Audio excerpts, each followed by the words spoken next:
তো hi guys, এটা আমার প্রথম ব্লগ। আজকে কেমন হবে জানি না। ঘুম থেকে উঠলাম, ঘুম থেকে করে দেখছি মাংস রান্না করছে। কালকার থেকে ফ্রিজে রাখা ছিল, আজকে রান্না করছে মাংসটা।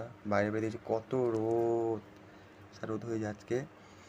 তারপর বাইরে গেলাম, বাইরে থেকে দেখছি কত বড় মাছ একটা বাবা এনেছে। মাছটা সকালে মাছ মাংস দুটোই রান্না হচ্ছে আজকে বাড়িতে। ভাই দেখছি ছাগল বাচ্চাগুলোকে দেখছে।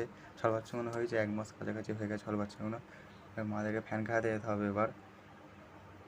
ফ্যান দেখতেই পাচ্ছ বাড়ির পাশে কত বড় বাগান। ভাই চলে এসছে কিছু কিছু ফ্যানের বালতি নিয়ে। দেখতে পাচ্ছ কত আম গাছ, কিন্তু আম একটাও হয়নি এইবারে, একটাও আম হয়নি এইবারে। আম কি হলো কে জানে এইবারে আম। তো ফাইনালি এসি বাগানে চলে আসলাম। এই বাগানে এসে দেখছো ছাগলগুলো দেখছে আমাদের ঘরে ফ্যান খাওয়া বলে। ভাই পেছনে আছে ফ্যান, ওই ছাগলগুলোকে সব ফ্যান খাওয়াতে হবে। আমরা এক বালতি ফ্যানে সব ছাগলকেই খাওয়াই, কোনো ছাগল বাদ নেই, সব ছাগল ফ্যান খাওয়াই। এরা দেখতে হবে ছাগলগুলোকে ভাই ফ্যান খাওয়াচ্ছে, কত সুন্দর।